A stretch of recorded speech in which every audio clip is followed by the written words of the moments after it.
राधे राधे, जय श्री कृष्णा। मैं सीमा सिंह बड़ों को चरण स्पर्श, छोटों को प्यार और बराबर वालों को तहे दिल से नमस्कार करती हूँ। आज मैं आपको मोक्षदा एकादशी के व्रत की विधि, मुहूर्त, पारण समय, इसमें क्या सहगार किया जाता है वो और साथ ही पौराणिक कथा भी सुनाऊंगी और मोक्षदा एकादशी के महत्व के बारे में भी बताऊंगी। मार्गशीर्ष माह के शुक्ल पक्ष की एकादशी मोक्षदा एकादशी के नाम से जानी जाती है।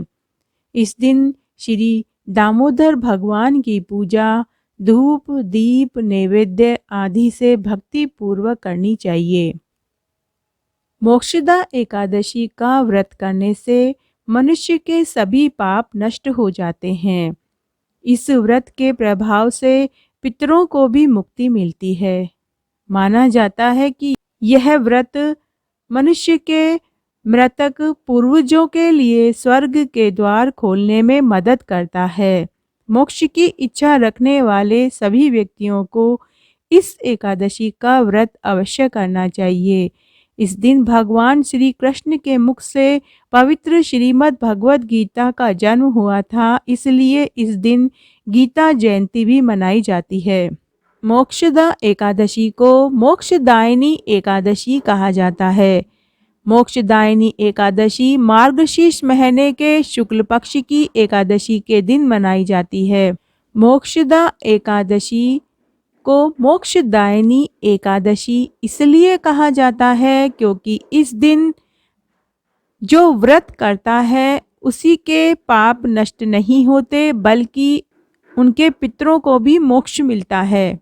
पद्म पुराण में भगवान श्री कृष्ण ने धर्मराज युधिष्ठिर को इस दिन का महत्व समझाते हैं और बताते हैं कि मोक्षदा एकादशी बहुत ही पुण्य फल देने वाली होती है। इस दिन जो मनुष्य सच्चे मन से पूजा और आराधना करता है उसके सभी पापों का नाश हो जाता है, साथ ही उसके पितरों के लिए भी स्वर्ग का द्वार खुल जाता है। इस दिन भगवान श्री कृष्ण ने अर्जुन को गीता का उपदेश दिया था। जब द्वापर युग में महाभारत युद्ध के दौरान अर्जुन अपने सगे संबंधियों पर बाण चलाने से घबराने लगे, तब श्री कृष्ण ने उन्हें जीवन, आत्मा और कर्तव्य के बारे में विस्तार से समझाया था। इसीलिए इस दिन को गीता जयंती के नाम से भी जाना जाता है।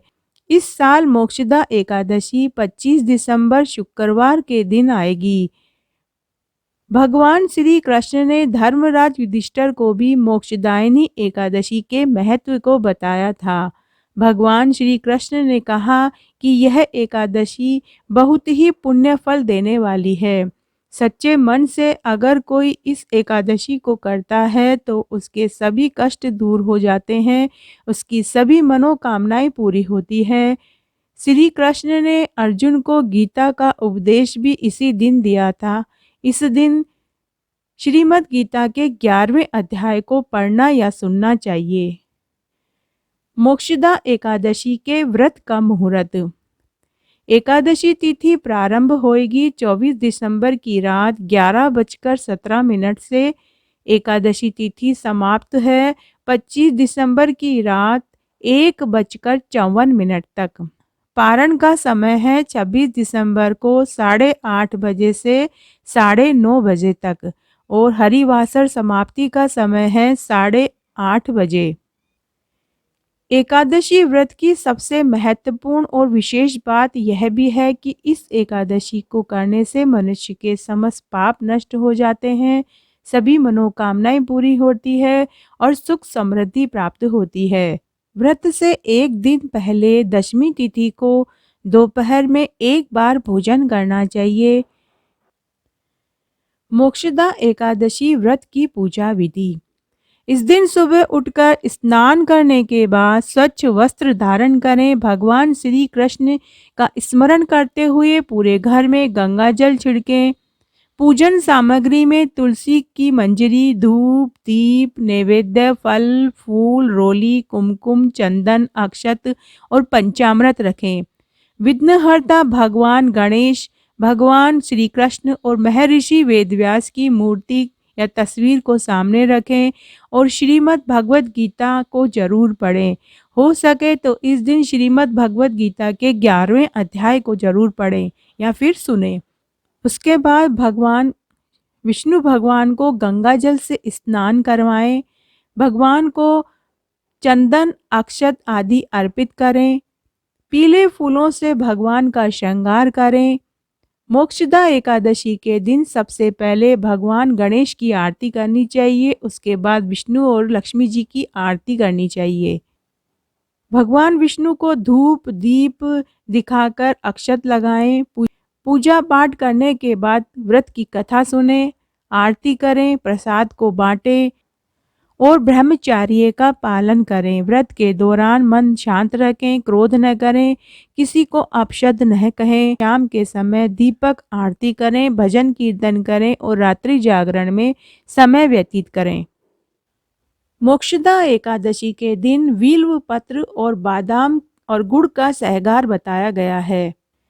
इस एकादशी के व्रत के प्रभाव से नरक में गए हुए माता पिता पुत्र को स्वर्ग की प्राप्ति होती है। पौराणिक कथा इस प्रकार है। प्राचीन गोकुल नगर में बेखानस नाम का एक राजा राज्य करता था। उसके राज्य में चारों वेदों के ज्ञाता ब्राह्मण रहते थे। रात्रि को एक दिन स्वप्न में राजा ने अपने पिता को नरक में पड़े देखा। उसको स्वप्न का बड़ा आश्चर्य हुआ। प्रातःकाल होते ही वह ब्राह्मणों के सामने अपना सारा स्वप्न कहकर सुनाया। हे ब्राह्मणों, रात्रि को स्वप्न में मैंने अपने पिता को नरक में पड़ा देखा। उन्होंने मुझसे कहा कि हे पुत्र, अब मैं नरक भोग रहा हूँ, मेरी यहाँ से मुक्ति करो। अब मैं क्या करूँ, कहाँ जाऊँ? इस दुख के कारण मेरा शरीर तप रहा है। आप लोग मुझे किसी प्रकार तप दान आदि को बताएं जिससे मुझको मुक्ति प्राप्त हो। उस उत्तम पुत्र का जीना व्यर्थ है जो अपने पिता का उद्धार न करे। राजा के ऐसे वचन सुनकर ब्राह्मण बोले, हे राजन, यहाँ से करीब ही वर्तमान भूत और भविष्य के ज्ञाता पर्वत नाम के एक ऋषि का आश्रम है। आप यह सब बातें उनसे जाकर पूछिए, वो आपको इसकी पूरी विधि बता देंगे। राजा ऐसा सुनकर मुनि के आश्रम पर गए। उस समय चारों वेदों के ज्ञाता पर्वत मुनि दूसरे ब्राह्मणों के सामने बैठे थे। राजा ने जाकर उनको साष्टांग प्रणाम किया। पर्वत मुनि ने उससे सांगोपांग कुशल क्षेम पूछी। तब राजा बोले, हे देव ऋषि, आपकी कृपा से मेरे राज्य में सब कुशल से हैं, परंतु मेरे मन में अशांति रहती है, उसका कुछ उपाय कीजिए। ऐसा सुनकर पर्वत मुनि ने एक मुहूर्त के लिए नेत्र बंद कर लिए और भूत और भविष्य को विचारने लगे। फिर बोले, हे राजन, मैंने योग बल के द्वारा तुम्हारे पिता के समस्त कुकर्मों का ज्ञान प्राप्त कर लिया है। उन्होंने पूर्व जन्म में कामातुर होकर सोत के कहने पर एक स्त्री को ऋतुदान मांगने पर भी नहीं दिया। उसी पाप कर्म के फल से तुम्हारे पिता को नरक में जाना पड़ा है। तब राजा बोले, हे भगवान, मेरे पिताजी के उद्धार हेतु आप मुझे कोई उपाय बतलाइए। तब पर्वत मुनि बोले, हे राजन, मार्गशीर्ष माह के शुक्ल पक्ष में जो एकादशी आती है, उस एकादशी को आप उपवास करें। उस उपवास के पुण्य को अपने पिता हेतु संकल्प देकर छोड़ दें। उस एकादशी के पुण्य के प्रभाव से आपके पिता को अवश्य मुक्ति मिल जाएगी।